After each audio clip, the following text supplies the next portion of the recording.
Hello, my name is Dylan Haley, and today I will be telling you about the superconducting super collider.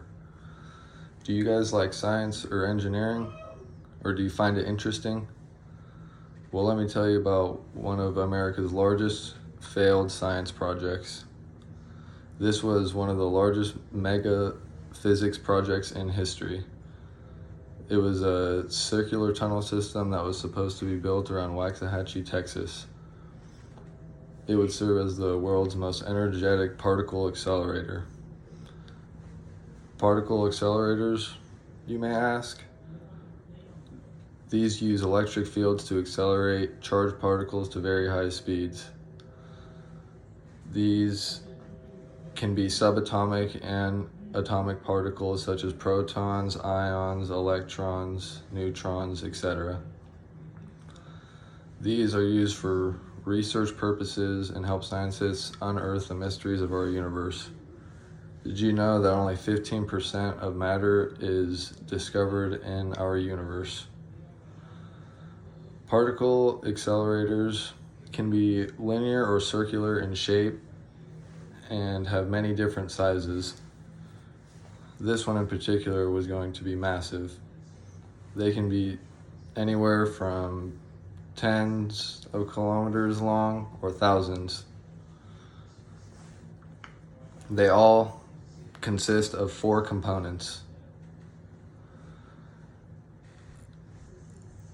Particle accelerators can also be used as proton beams or other beams to do things such as sterilize medical equipment and even produce radioisotopes to produce the radiopharmaceuticals for cancer diagnosis and therapy.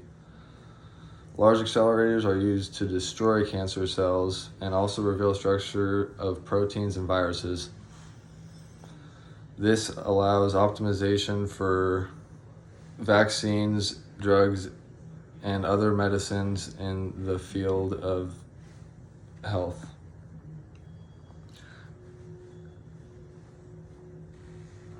Other news to proton beams and those sorts, they can be used to detect trace chemicals in the air, water, or soil.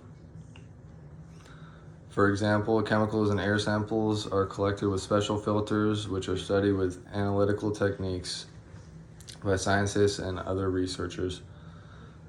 The results reveal the concentration and composition of different pollutants.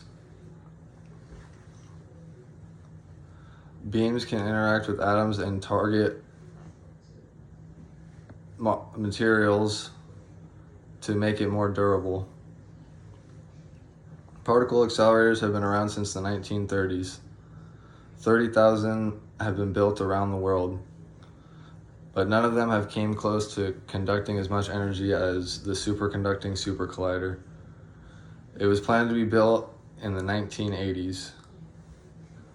The design calculations began precisely in 1983. The project was approved by the Reagan administration then in 1987. This project found great support in Texas due to its wide range of applications and the glorified hope of scientific supremacy. The plans looked very promising, but the reality of the project painted a very different picture. This project faced many unforeseen and unsolved challenges along the way, which ultimately led to reconsideration. Budget overruns began to accumulate over the years. At first, it had an estimated cost of $4.4 billion. But the magnitude of the project made this budget nearly impossible. The circumference was supposed to be of over 87,000 meters or 54 miles. This was a tunnel system, that is. This would have been one of the largest tunnels in the world, 3rd to be exact.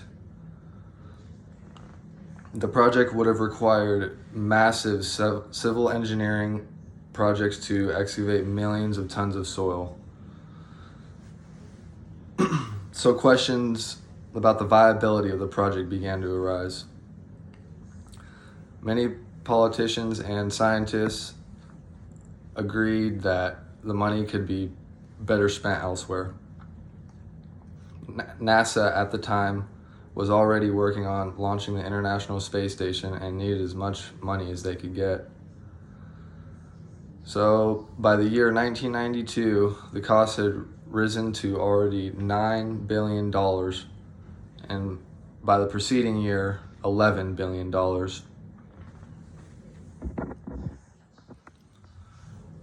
$2 billion, to be exact, was spent on only digging the tunnel, which was 22 kilometers long. This is when they pulled the funding on the Super Collider.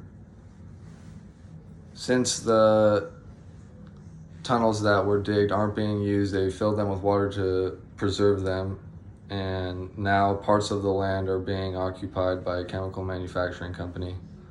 Overall, this money was misallotted and could have better been spent elsewhere.